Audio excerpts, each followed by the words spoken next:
धस्य ज्ञानञ्जनशलाकया चक्षुरुन्मिलितं येन तस्मै श्रीगुरवे नमः।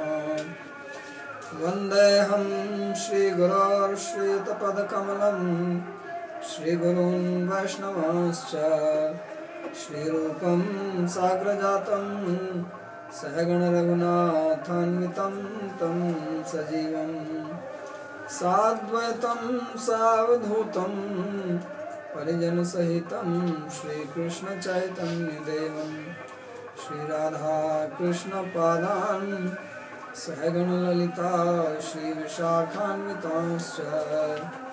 हे कृष्णा करुणा सिन्धो दीनबन्धो जगत्पते गोपेश गोपिकान्त राधाकान्ता नमोऽस्तुते। तप्तकाञ्चन गौराङ्गी राधे वृन्दावनेश्वरी वृषभानुसुते देवी प्रणमामि हरिप्रिये।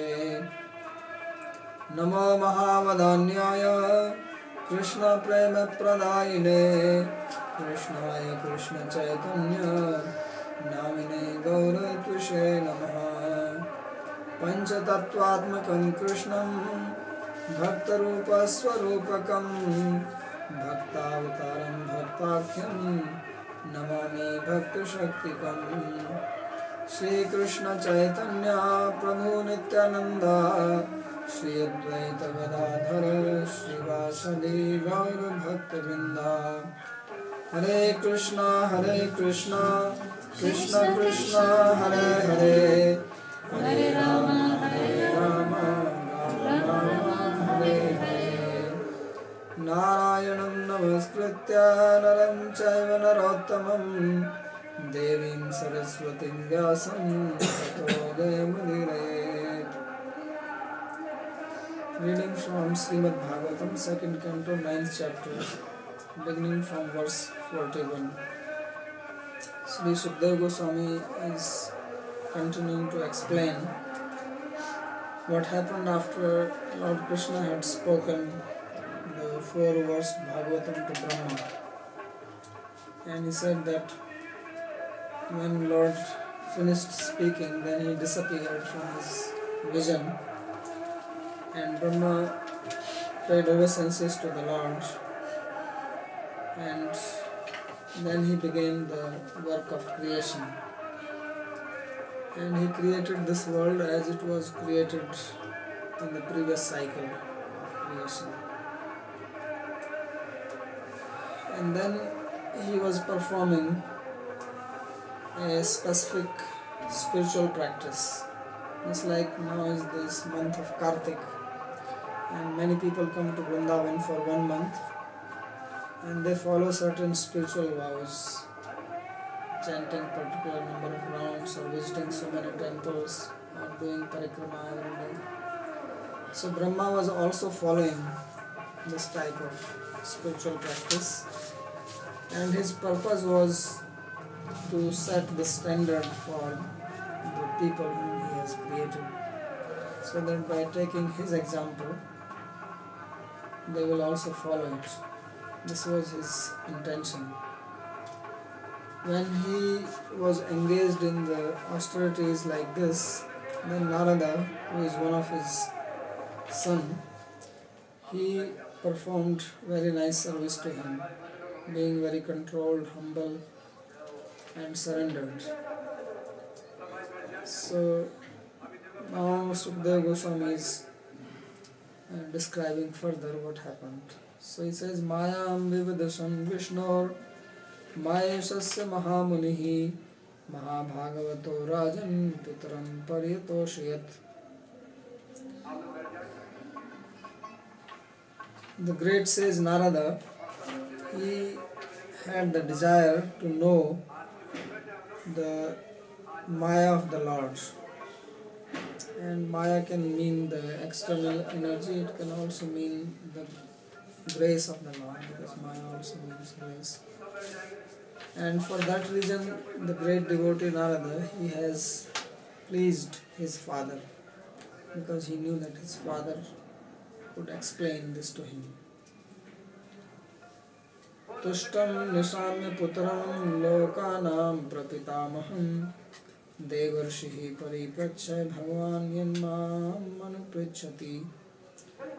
So, seeing that his father was very pleased with him, then the great sage Narada, he asked various questions to Brahma, who is the grandfather of everybody. And these questions were the same one which Parikshit had asked to Shukadeva. So as we know that in chapter number 8, there was a big list of questions which were raised by Parikshit to Suta Goswami. And to answer that, he started relating the history of Brahma. So now he is explaining that why he related that history. Because Brahma got the knowledge from Krishna and he gave this knowledge to Narada. So that will answer the questions of Parikshit. So Narada was very intelligent. He did not ask the questions immediately. But when he saw that his father was very pleased with him, then he asked. Because when somebody is pleased with you and you ask, then you will not refuse. But if somebody is in an angry mood or sad or mind is disturbed and then you try to ask, then he is already irritated and you may become more irritated. So Narada therefore he says, Tushtam nishamya pitaram. Because these stories also teach us practical things of our life, how we have to be practical in our life. So if you want to ask somebody something, then go when he is in the good mood. Or even if he is not in good mood, then make him feel good. Speak some nice words, give him small gift, do some service. When he is happy, then he is not going to refuse. Not that immediately he say, okay, give me this. And then he refuses. So he says, Tushtam nishamya pitaram. When he saw that his father was very satisfied, then he asked questions. And paripracha means that he asked him many questions. Paparacha. Not just one, but various types of questions. We know that Parikshit has asked about 37 questions, one after another. But when you have a chance, then take advantage. Don't leave anything for later. And you say, well, I should have also asked this, I forgot it. So sometimes it happens, you get a chance to meet some person who is not easy to approach, and you get a limited time with this person. So better to plan and then ask whatever you want to ask. Not that when you come back and you say, oh my God, I should have also asked this. But now the opportunity is gone. So Narada, he asked Paripaparacha, various types of questions. So what was the reply of Brahma? He says, Tasma idam Bhagavatam Puranam Dasa Lakshanam Proktam Bhagavata Praha Prita Putraya Bhutaprit. To him, Brahma spoke Bhagavatam. So, the Bhagavatam, which contains 10 topics. There are 10 topics which are discussed in this Bhagavatam, and they will be described very soon. So, he described those 10 topics. And why he says Pritaha Putraya Bhutaprit? Because he was very happy. Brahma, who is the creator of the living beings, he was very pleased with the son, and therefore he gave the highest knowledge to him. So as Lord Krishna has spoken to Brahma, because he was pleased, he has told this to Brahma that I am pleased with you, you can ask some boon from me. So similarly now Brahma was pleased and he will give this same knowledge. So that's why Krishna says in Bhagavad Gita that you approach a guru and please him, and then he will give knowledge to you. Updekshantite jnanam jnaninas tattva darshanam. So guhyamapi, even confidential knowledge. A teacher will speak things which are confidential to the disciple if he is pleased with the disciple. Bruyo snigdhasya sisyasya guruva guhyamapi uta. In the very first chapter of Bhagavatam, it is said that the teacher can speak to a very affectionate disciple things which are very confidential in his heart. So we see the same type of exchange going on between Krishna and Brahma, and then Brahma and Narada, and then Narada also gave this knowledge to Vyasa. As he says in the next verse, says Narada praha munaye sarasvatyas tate nirpa dhyayate brahma paramam vyasaya amita tejasa. And Narada, he spoke this knowledge to the great sage Vyas when he was very despondent on the bank of Saraswati and he was meditating on the Supreme. So this is also being explained how the knowledge descended. And this is the Vedic system, that they have the system of succession. The modern system is that we search knowledge, we invent,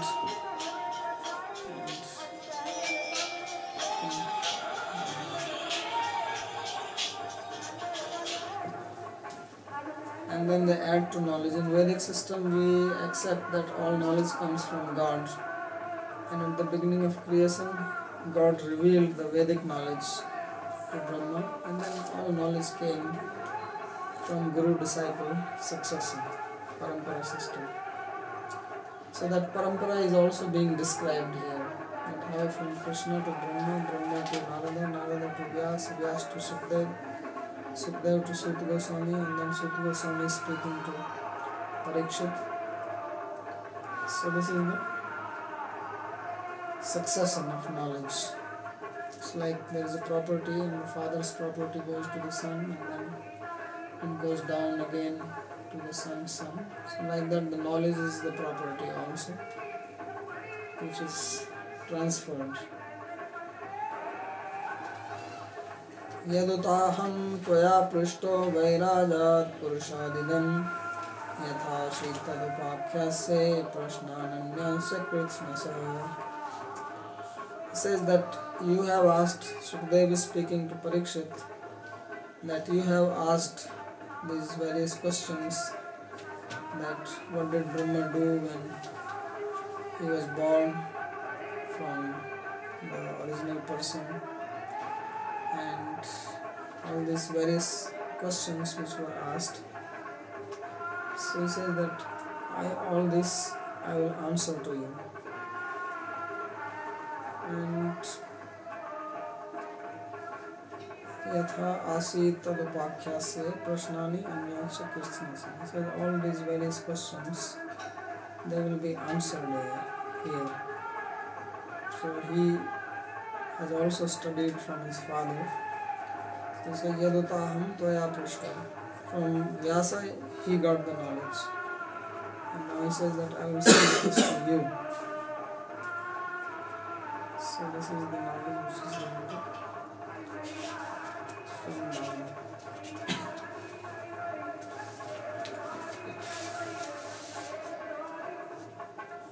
So Sri Vishnu Chakravarti says, Nisamya Drishtva Ma Mam. That after he saw his father was happy, then he asked him questions, same which you are asking me. Bhagavata Chatushlokya Sankshepena Proktam Vistarane Daslakshmanam Bruhi Ityaha. So he says that Lord, he spoke the 4-verse Bhagavatam in brief. You please explain to me in detail, containing 10 sentences. So for that he said, तस्माइदं भागवतं पुराणं दशलक्षणं चतुश्लोक्या संक्षेपेण प्रोच्य दशलक्षणं द्वादशस्कन्धात्मकं सम्पूर्णमेव भगवता प्रोक्तम् इति च केचिदाह. So now there are two opinions here. That Lord, he spoke only 4 verses to Brahma, and then we are saying that Bhagavatam contains 12 cantos and has 18,000 verses and has 10 topics discussed in it. So some people say that Lord spoke 4 verses and then he spoke the complete Bhagavatam also to him. This is the opinion. But some people say that it is Vyasa who had expanded it, because we also know, which we have studied earlier, that he has told him that Tvam etad vipulikaru,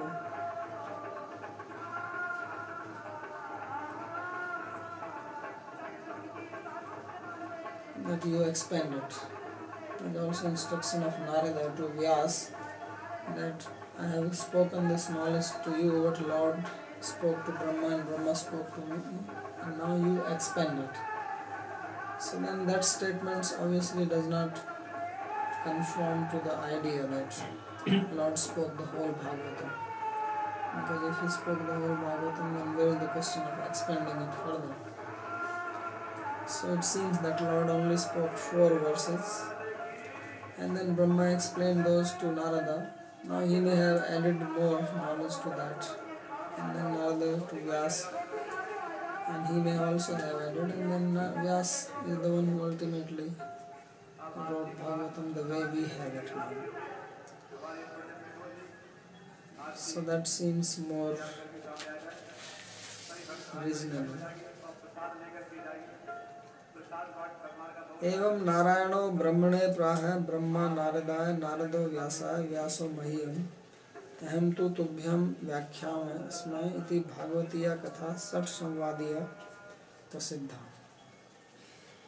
So he says that in this way Narada spoke to Brahma, Narayana spoke to Brahma, Brahma spoke to Narada, Narada to Vyas, and Vyas to me, and now I am speaking to you. So this is the parampara of Bhagavatam, which basically has 6 questions. Sri Bhagavatakhyananev tav prasnanam uttaram dashyami itaha yaduteti prishtayati. And he says that I am going to answer your questions by speaking Bhagavatam only. Purush avyavai loka sapala purva kalpitaha sushumeti vatatvaya tad vishesh mubhutsaya aham vyanjana prishtaya. So he says that you had asked me a question, now he is quoting this verse, that how is that, if you remember the first question was that how is that these planets are conceived as the body of the Lord. This question Parikshit has asked. And how is, some people say that Lord's limbs are the parts of the universes, and then he is supposed to be also separate from all this. So this is what he wanted to hear. So he says that because you have this special desire to know all this, so naturally you have asked all these questions, and I am going to explain the complete Bhagavatam. So this is the end of 9th chapter. Iti sarartha darshinyam harshinyam bhakta chetasam dvitaye navmo adhyaya sangatah sangatah satam. So this ends the 9th chapter, 2nd canto, the commentary called Sarartha Darshini, which gives pleasure to the heart of devotees, and which was completed in the association of the devotees.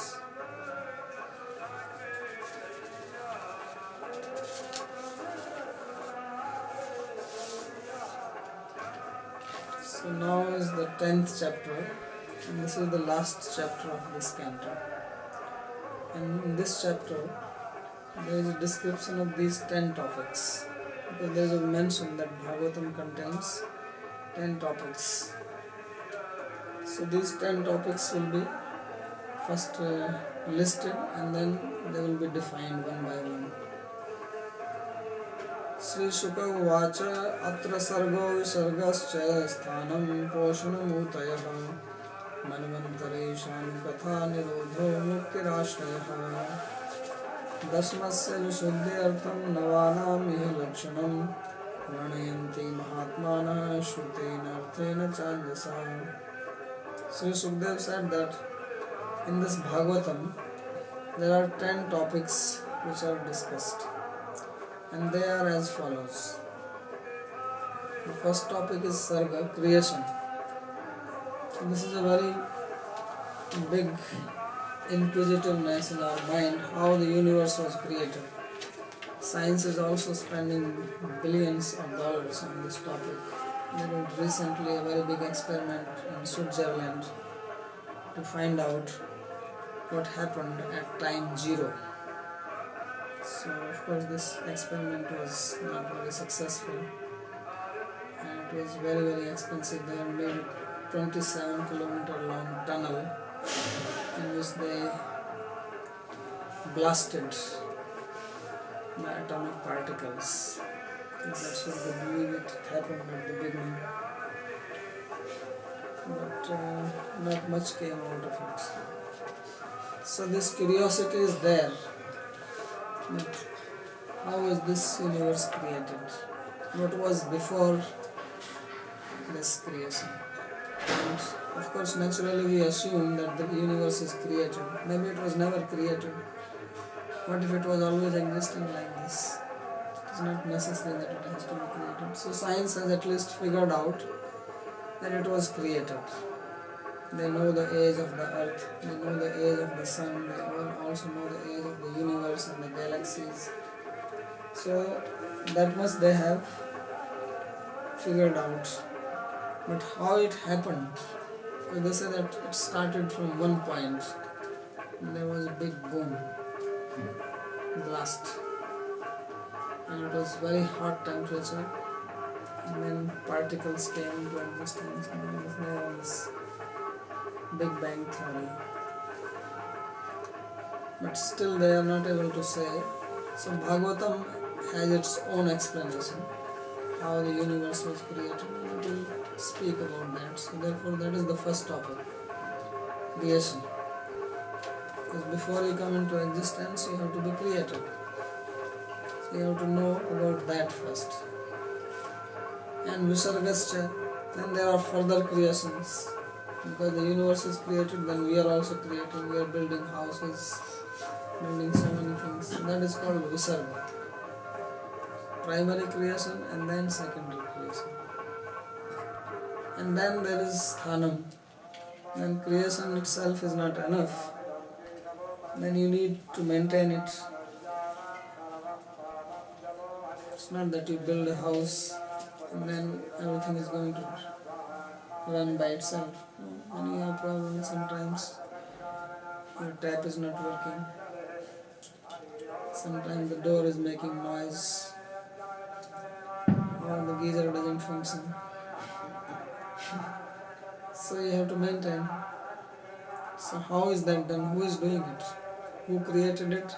And how the creation was done? And how it is being maintained? What is the principle? Because we are not maintaining the universe. We may maintain our own house or our business or anything, but who is maintaining the universe? Because the universe is very old, and why some things are not going wrong with it? You make a building, it can last 100 years, 200, 400, 500 years, and something happens, it falls apart. So why that universe is not falling apart? Why that the planets don't crush each other? Or some big meteor does not come and fall on the earth. Of course they say that it happened like this some, I don't know, 6 million years ago or something, when this, no, 60, when these big dinosaurs were there, and then one big meteorite hit the earth and there was so much dust and everything was covered in dust, and therefore there was no sunlight coming on the earth, And because there was no sunlight, it became very cold, and all the plants died. And therefore, there was no food for the dinosaurs. Therefore, they died. So then only we came. Otherwise, we had no chance.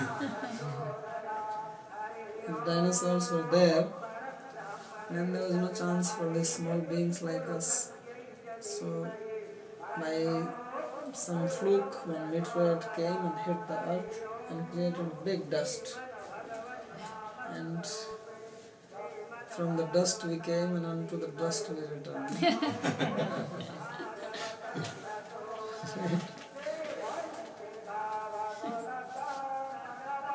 So there, how it is being maintained. And Poshanam is nourishment, which means grace of the Lord. And Udaya refers to karma vasana, that people have various desires. So how these desires are fulfilled, if at all they are fulfilled? Because not all our desires are fulfilled. Some are fulfilled and most are not fulfilled. Because if all our desires are fulfilled, then there may be havoc also. Because many people have desires to destroy things, isn't it? We want that our enemies should be killed, or should meet an accident, or some bomb should be dropped on the enemy country. So if all these desires are fulfilled, then everybody has some enemy. I don't think there is anybody on this planet who does not have enemies. So if their desires are fulfilled, and we all have enemies, and we may be somebody's enemy, or we think that somebody is our enemy, then we will be dead. So of course Lord Shiva fulfills this desire once upon a time, when he comes with his damru and he does this Tandav Nritya. So he breaks the atoms because of the vibration. Then everything is destroyed. So he says, okay, everybody wants somebody to be killed, so I will do it. So this is called karma vasana. Then there are periods. It's like whenever there is a management. So in management you appoint people, like government in India. The elections are held, then the government is selected for 5 years. In America, 6. Somewhere it may be 4. So after that, then you have to again change. So similarly, there is a management of this universe, and then there is a period which is called Manvantara. So after one Manvantara is over, then all the managers are changed. There are various posts: water department, electricity department, air department. Now in the government there is no air department, but in God's management there is also air department, water department, fire department, various departments. So then they are changed after one Manvantara. So that is called Manvantara Ishanukatha. Ishanukatha means there are talks about Lord's pastimes, how he appears. Then there is Nirodha. Nirodha means destruction. There are various types of destructions. When things become old, we also destroy. Isn't it? If some house becomes old, then we destroy, build it again. So in the universe also there are destructions when things become old. So there are 4 types of destructions. They will be described. And then there is mukti, liberation. There is also a way that you can get out of this material world and go to the spiritual world, so that you don't become old, don't become sick, don't die. You remain happy eternally in a young body. That is called mukti or liberation. So that will also be described here in Bhagavatam. And then there is a 10th topic. The 10th one is called ashraya, or the shelter. What is the shelter of all this? Creation, secondary creation, maintenance, blessings, all this. So this whole creation or universe ultimately has its shelter or support in the Supreme Lord. And that is the main topic. So that will be described. Therefore it says Dasmasya Vishuddhi Artham Navanami Lakshmi. It says these first 9 topics are described, really speaking, to understand the 10th one.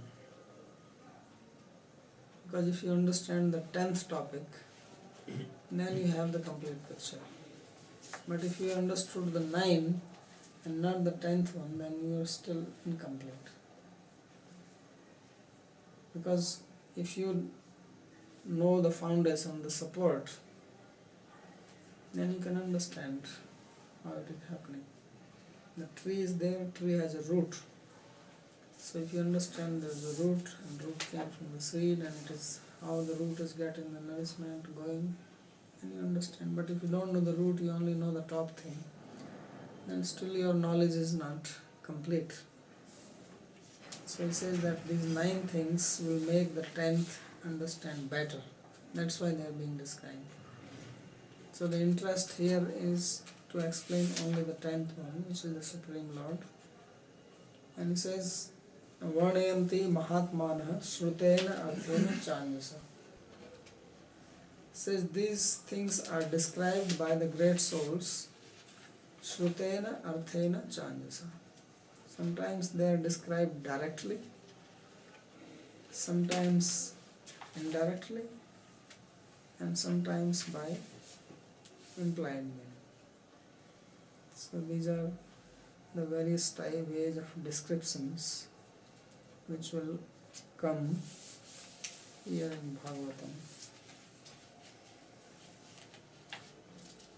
So the commentary of Vishwanath Chakravarti, he says, Atra sarga visargadi dasartho sushtu lakshitaha adhyatmadi vibhagascha dasme samya giritaha. Says in this chapter, he is giving the summary of the whole chapter, that there are 10 topics which are listed, and then definition of each one is given. What actually is creation? What is destruction? Because without defining, we are not very clear. Creation may mean many things. So what does creation means here? What does destruction means here? And then he is also going to define these divisions of Adhyatmik, Adibhautik, Adhidaivik. What is spiritual, what is psychological, what is material. These things will be defined here very properly. Purva Adhyayante Daslakshanam Puranam Praha iti yuktam. In the previous chapter, it was mentioned that Brahma spoke Bhagavatam, which contains 10 topics. Tani Dakshalakshanani Darshayati Atreti. Those 10 topics are now listed here in this verse. Manvantarani cha Ishanu Kathaschaiti Dvana. Manvantara Ishanu Katha. This is a compound word containing 2 topics, Manvantara and Ishanu Katha. Nanu evam artha bhedat shastra bheda syat tatra. So somebody can raise an objection that this book is talking about 10 things, therefore it is not one book. It is talking about 10 things. It's like when you read a book on heat, then don't expect to study electricity in that. And there is a book about electricity, and there is a book about magnetism. So he says, why you call it as one book?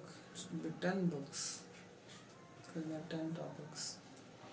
So then the second verse answers this. That Dasmasya Vishuddhi Artham Navanami Lakshmi. Says, really speaking, it is talking about only one topic, and that is the Supreme Person, Lord. And the other 9 are needed to explain that.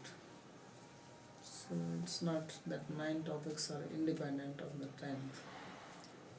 दस्मस्य आश्रयस्य विशुद्धिर वस्तुअंतरेण अमिश्रितत्वं तदर्थं तत्वज्ञानम. To explain in reality the 10th topic, which is the shelter, without being mixed with anything else, that has been the other 9 have been explained. वस्तुअंतरम Chaitra सर्गादि नवकम परमेश्वर हेतुकम जीवगतम एव. So he says these 9 topics is the other stuff, and these have their cause in the Lord. Means these other 9 things are caused by the Lord, and they are related to the living beings, whether it is creation or destruction or liberation. Srijyatva, Palyatva, Samharatva, Darshanat. Because it is only the jiva which is created, maintained and destroyed. अतः एकस्य आश्रयस्यैव शास्त्र विषयत्वात् नायं दोष. So therefore, because the main topic of this book is only one, that is ashraya or the shelter, so it is not a defect to describe other 9 topics, because they are only supplementary to the 10th.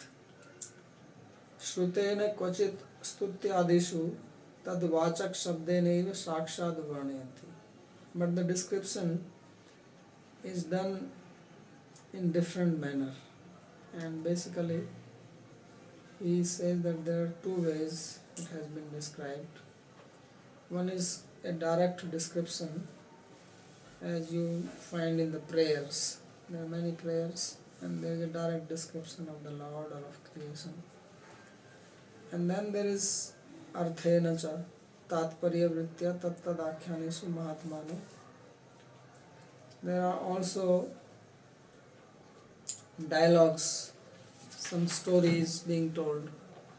So it looks like that there is a description of a story, but actually the purpose is to explain one of these topics. So that is indirect explanation. And the word Mahatma, which literally means great soul, refers to people like Vidura and Maitreya, because in the 3rd canto there is a very big dialogue between Vidura and Maitreya, and many of these questions which were raised by Parikshit are answered there. So that we are going to study after this chapter. Now he starts defining each of these topics. Bhutamatra indriya dhyam janma sarga udahrita brahmano gunavasamyad visargaha paurusha smritaha. So he says that the creation or manifestation of 5 elements, the ether, then air, fire or electricity, water and solid. So solid, liquid, gases, and then fire, heat energy, and the ether. Creation of these 5 elements or tattvas. Then matra, that is creation of the causal elements, which are the cause. Bhuta, matra, indriya. Then there are senses with which we sense. We have 5 senses, and with that we sense these 5 elements. So then they are created, and then above that is intelligence, which ascertains the knowledge. So creation of these things is called sarga, or the creation. And brahmano gun vaishamyat,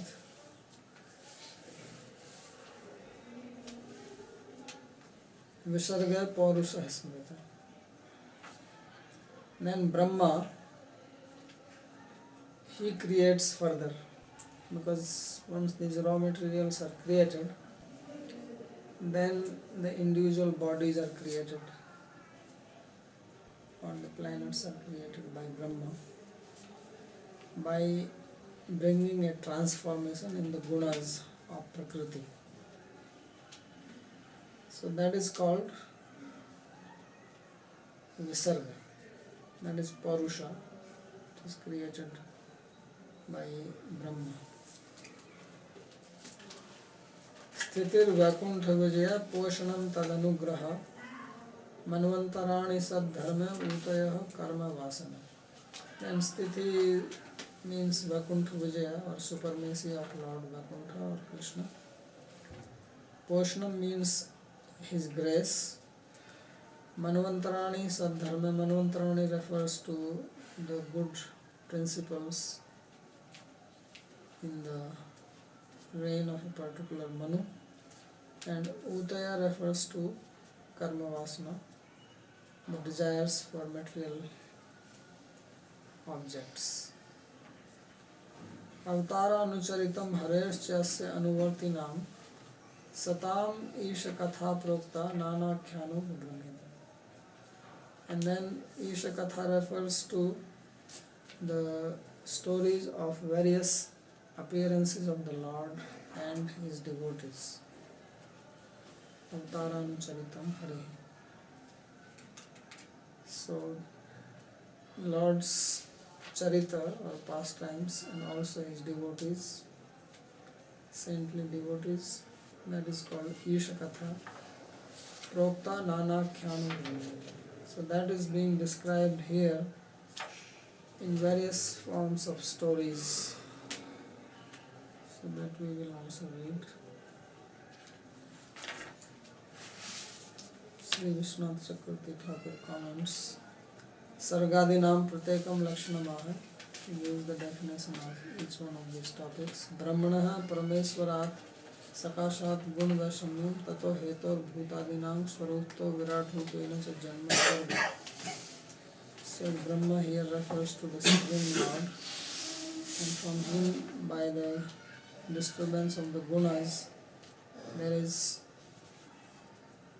manifestation of Bhuta, etc., and also in the form of Virat, or the universal form, that is called Sarva. The word Dhi, which literally means intelligence, refers to Mahat and Ahankar also. Purusho Brahma, and then second creation is by Brahma, that is called Purusha, Visarga. Tatkritaha Charachara Sargo Visarga. So both living, moving and immoving objects are created by him. Jivanam Yatha Yogam Bhakti Mukti Bhukti Sadhan Buddhi Indriyadi Prapti Rupa Srishti. So here the living beings, they get their bodies, senses, etc., which are the means for attaining enjoyment, liberation and bhakti. There are three things we can achieve with this body. Number one, we can enjoy. Number two, we can become free from the bondage, attain liberation. And number three is we can achieve bhakti or love of God. So all these three are achieved with the help of this physical body. So that is creation. Sthanam ityasya lakshanam sthitihi palana. So to protect this, to maintain this, that is called sthiti. Yato vakunthasya bhagavato vijaya. So that is called vijaya or victory of the Lord. Srishti kartu brahmana sanghar kartu sambhoscha sakashad utkarsha. That shows that Lord Vishnu or Krishna is superior to Brahma, who is the creator, and Shambhu or Shiva, who is the destroyer. Yadva Vaikuntho Harihis Tatkartriko Jiva Dukha Abhibhava Jayater Abhibhava Arthakatva. Or it means that Lord, He takes away the miseries of the living beings. So that defeating the misery or overpowering, that is called Vaikuntha Vijaya, because this Jaya also means to subdue. Evam Srishti Anantaram Jivanam Sthiti Rukta स्थितौ एव केषुचित् जीवेषु साधक भक्तेषु दैवाद् विकर्म परेषु अपि तस्य अनुग्रहः पोषणम्. So this maintenance refers to the living beings after the creation.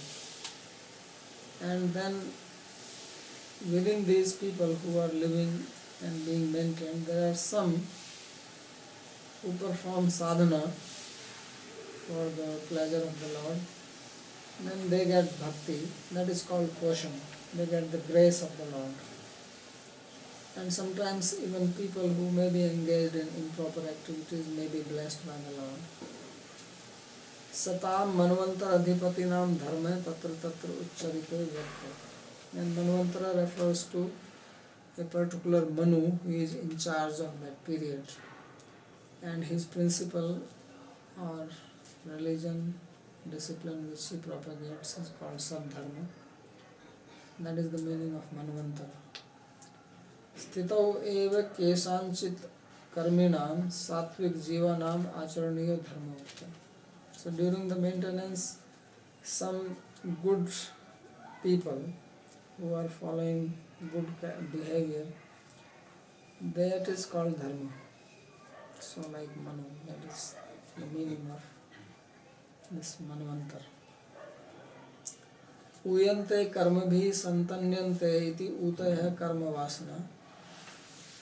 So uti refers to the desires for various karma because literally it means that which binds you with the rope. So when you perform karma, you become bound by the result and the action.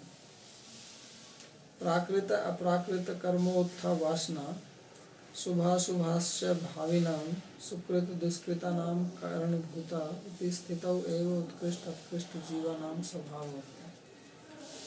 So karma vasana can be for material activities and they give rise to vasana. Whenever we perform some action, it leaves an impression on our heart, and then these impressions make our vasanas or things which give us desires later on. So that could be material vasana or spiritual. Subhasubhasya, they are good or bad. Bhavinam sukrita duskritanam karanabhuta. They become the cause of future good and bad acts, because we perform acts on the basis of our desires, and desires are not haphazardly coming into the mind, although it appears, but they are actually impelled by the sanskaras lying inside us.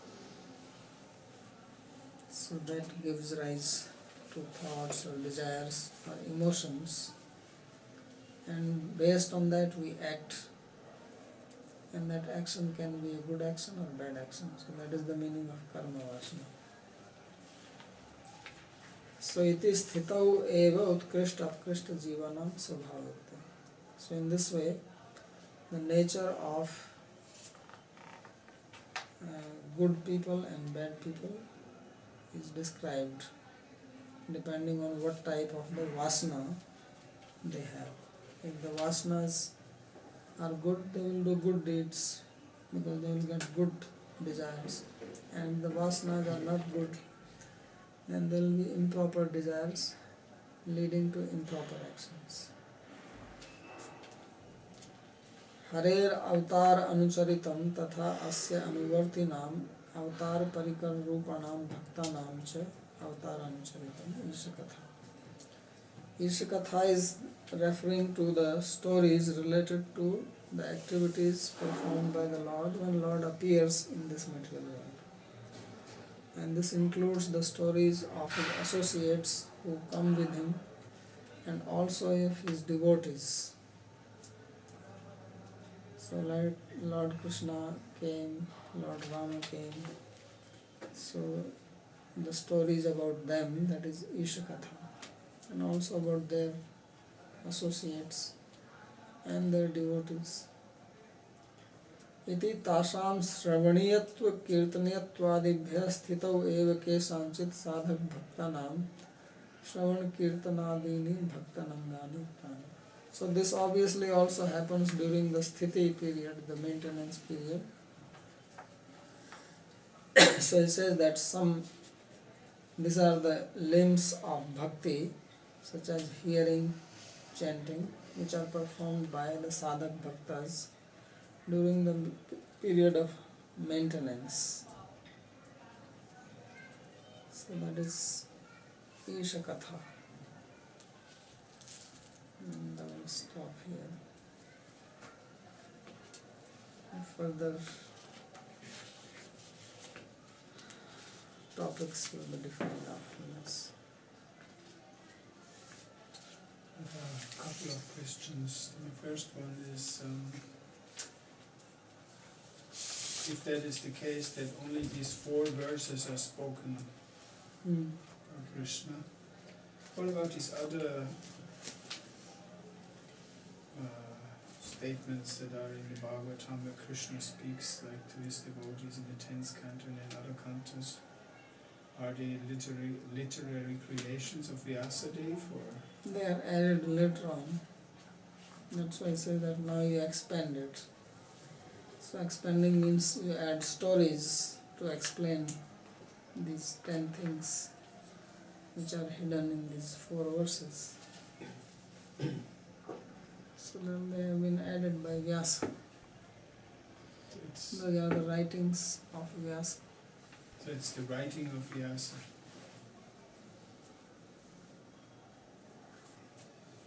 And You can say that it is writing, but they also say that he sat in Samadhi. Revelation. And then they were revealed to him. Apashyat purusham punam mayam chaditapasham bhakti yogena mansi samyak pranihite amale pashyat purusham punam mayam chaditapasham. So he saw all this. So when the different stories given in the Bhagavatam explain the different 10 topics, so like could you give an example of what story, for instance, would describe what topic, like the story of Nrsingadev, Ashraya or Oshanam? Oshanam is also there. There is also Isha Katha. There is also Nirodha, when he killed Hiranyakashipu. There is also Mukti, because he liberated him. So there may be many things in one incident. But somewhere there may be just description of Sarga. Like 5th canto is talking about the planetary system, so it is just Visarga. Or Kapil Dev talking about Sankhya philosophy, how from Prakriti comes Mahatattva, from that comes Ahankara, and that is Sarga.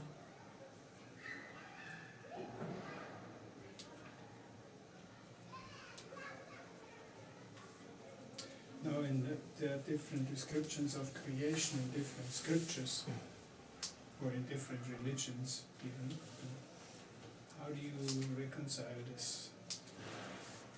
Well, it's also possible that creation is done differently, and different scriptures are therefore describing different creations.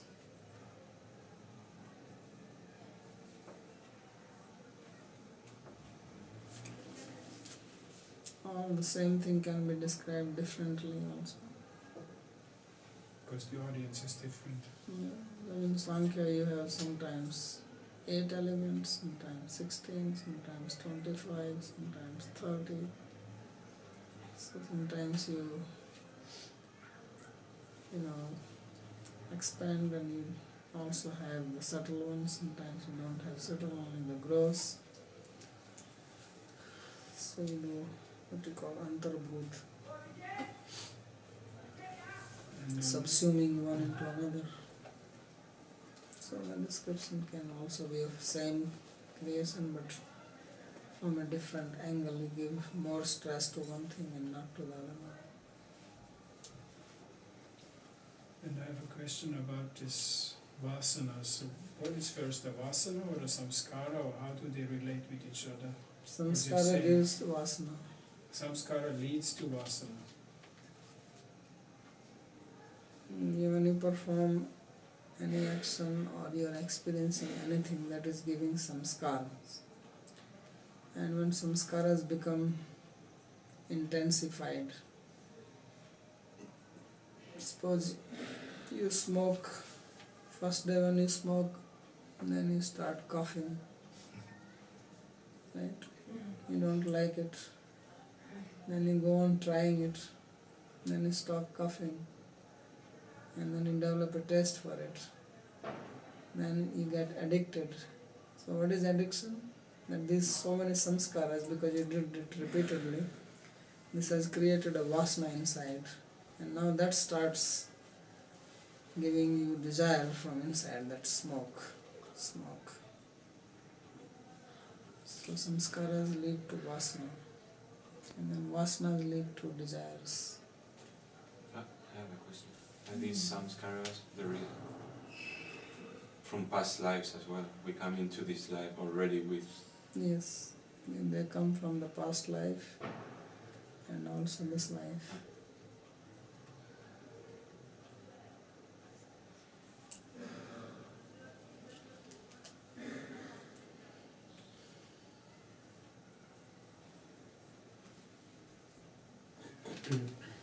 One more question regarding the containing of the Dashalakshanas in Chatusloki.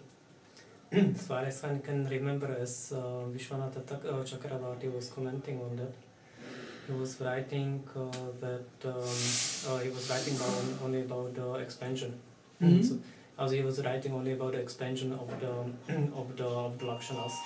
As in the commentary, also he didn't write just directly that they are containing directly in the Chatusloki. Actually, how we can know that the Chatusloki are contained also, like that the Lakshanas, all Lakshanas are contained in the Chatusloki?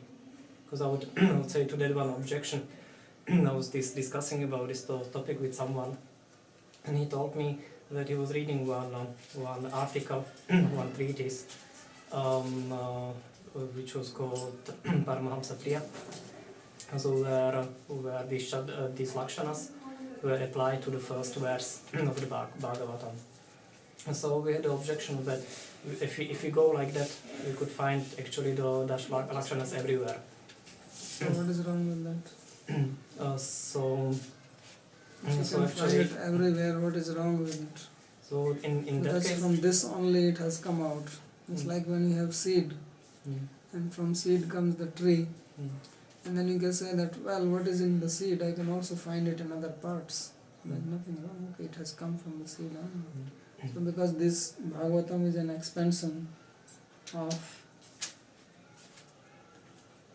the seed of these 4 slokas, so these 4 slokas, what is in the 4 slokas, you will also find everywhere else. So what is, why that is an objection? because in some verses it said that these Dashalakshanas, the topics of Dashalakshanas, are a characteristic only of the Bhagavatam, if I understood it well. So in that case, if you could find it everywhere, so it would also mean everywhere means in Bhagavatam or in other places? Also in other places. Mm-hmm. So it would mean that the containing of the Dashalakshanas, the containing of the 10 Okay, topics. now you find this Lakshana of Prema or Ashraya, because this, we read the commentary, Yatha Mahanti Bhutani Pravishtani Cha Yatha Mahanti Bhutani Pravishtani Cha Tatha, you know this was Natesu Aham. So Vishwanath Chakravarti Thakur gave the explanation of this verse, that how this verse is talking about the love or Lord's presence in his devotees.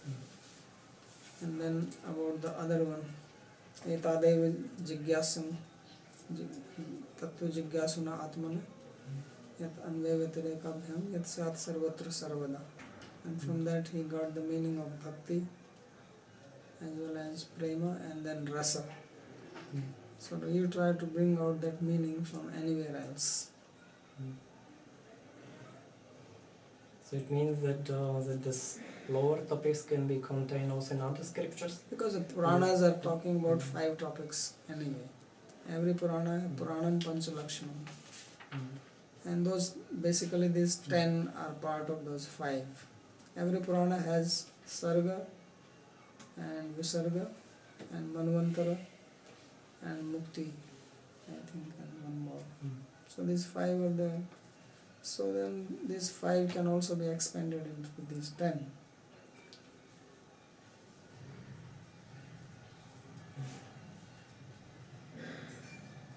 So when it is said that this is the characteristic of Bhagavatam, means these are more clearly defined here.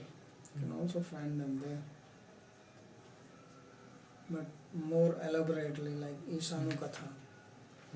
So now if you go to Shiva Purana, then what is the Ishanu Katha? It's all mixed up. Shiva is shown as supreme,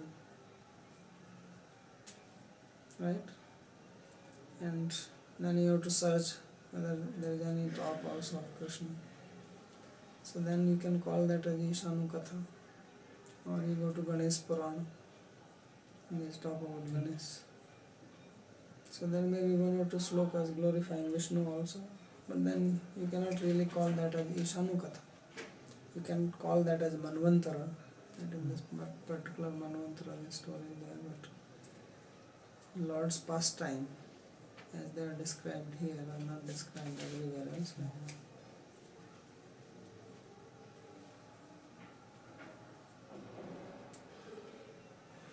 No, but like the additional questions, also to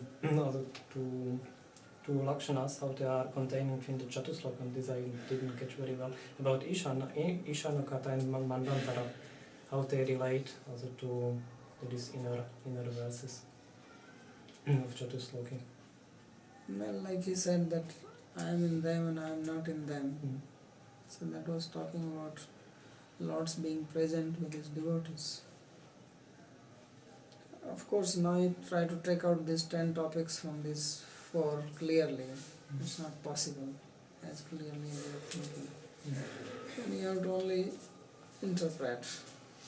And interpretation, I don't know, I have not read any explanation of these. We are saying Paramahansa Priya is explaining this.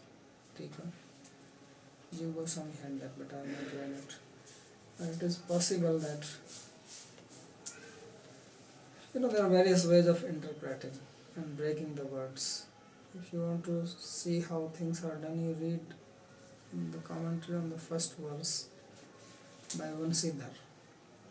He has given 100 explanations only on the first verse. He has written a whole book on it. And it is not 100 explanations where the conclusion is same. Like Chaitanya Mahaprabhu gave 61 explanations of the Atmaram verse. But all 61 explanations are giving the same conclusion. That is one way of interpreting. Vansidhar is interpreting that all 100 explanations are different. So Satyam Param Dhimahi is the last part of this verse, which means that we meditate on the absolute truth. But he says that this Satyam Param refers to Krishna, it refers to Vishnu, it refers to Lakshmi, Durga, Ganesh, Shiva, everybody he applies. Vayu, Indra, Chandra, Varuna. So and then he shows how the verse is actually applied to Indra, how it is applied to Chandra, just by breaking the sandhi here or breaking the sandhi there. That is one way. There is another person, he has also written 100 explanations of this verse. And this explanation is all applied on Krishna.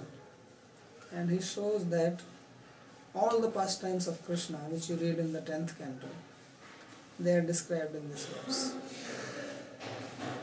And he will show you that this is the explanation of Mohan Leela, this is Yashoda binding Krishna, this is Krishna killing Vritrasura, this is all the Leelas he takes out from this very verse.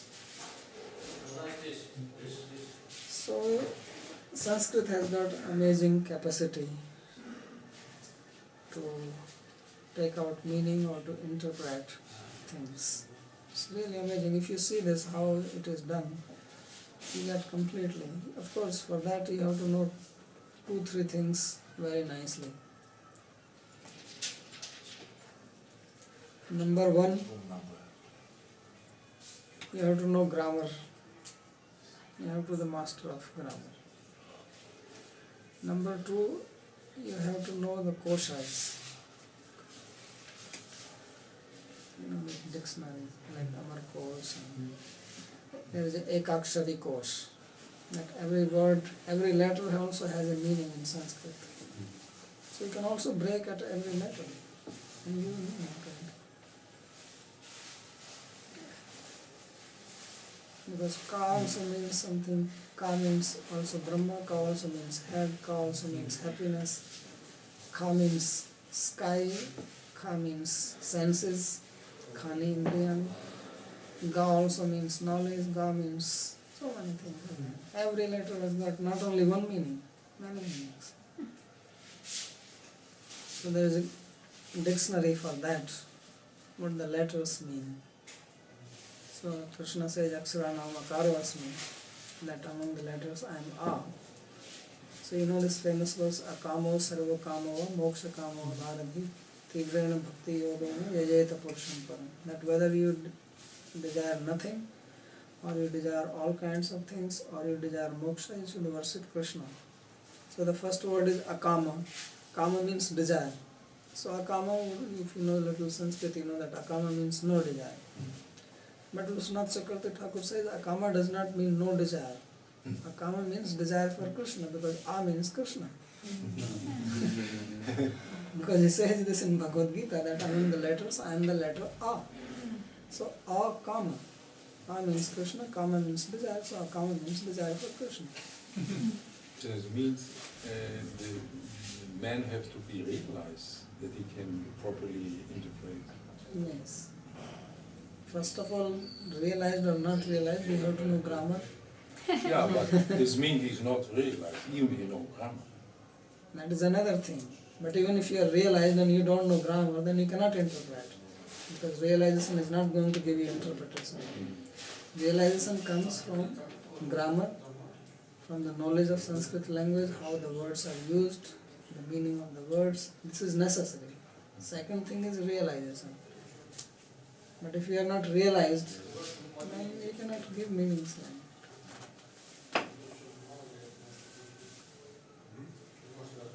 What is the next? Grammar, and then the next scripture?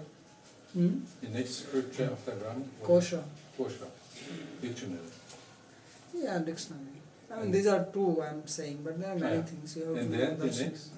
You have to know the philosophies, you have to know Purvimamsa, how the sentences can give direct meaning, indirect meaning, Vyanjana Vritti, Lakshana Vritti, and then Vyanjana Vritti can be many types.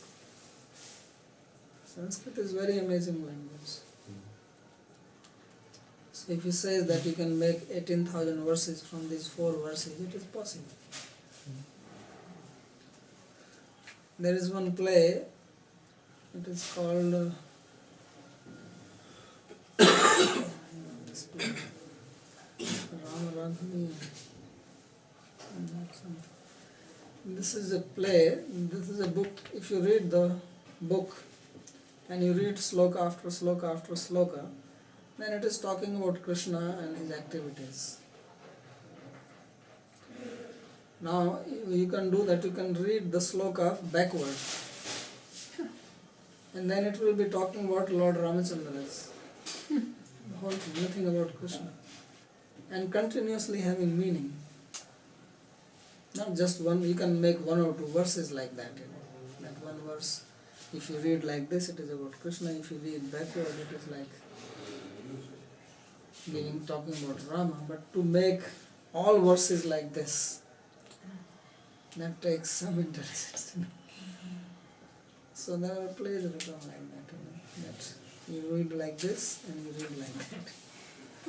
There are slokas which have only one letter. Rup Goswami has written sloka, it is using only one letter, it has Ra. So it says Ra, Ri, Ru, Ru, Re, Re, Re, Re, Re, and Ra, Ru, Ru, Ru, Ru. So what does it mean?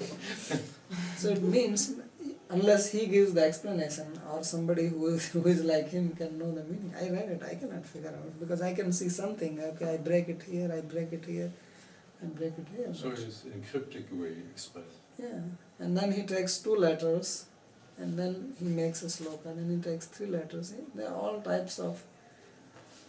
There was no television in the olden days, and there was no electricity, and there was no motor car, and no train, and no motorcycle. So people could only walk. And after it is sunset, there is no question of walking also because there are snakes in India. So you stay in your house. And what do? You study Shastra, and he studies Shastra. It's also good. Yeah, and you become so expert, you start doing all kinds of things. Like people now do this, one show comes on TV, replays, Oh, believe it or not. believe it or not. I'm sure you might have seen. So all kinds of things these people are doing with their body, and they're jumping, and they're doing this, and amazing things they do. So in India, they were doing this with Shastra.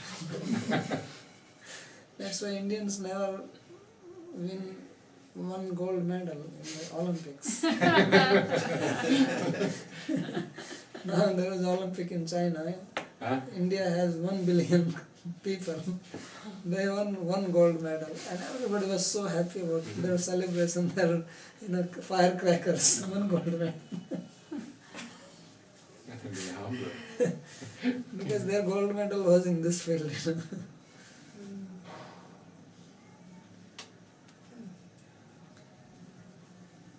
So that's why Indians go to West and they're very successful.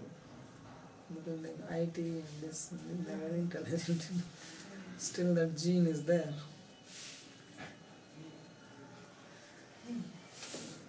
So this is, somebody has to do exercise to bring out right on Chatusloki. Maybe somebody also wrote, I don't know. And so many things are written and lost in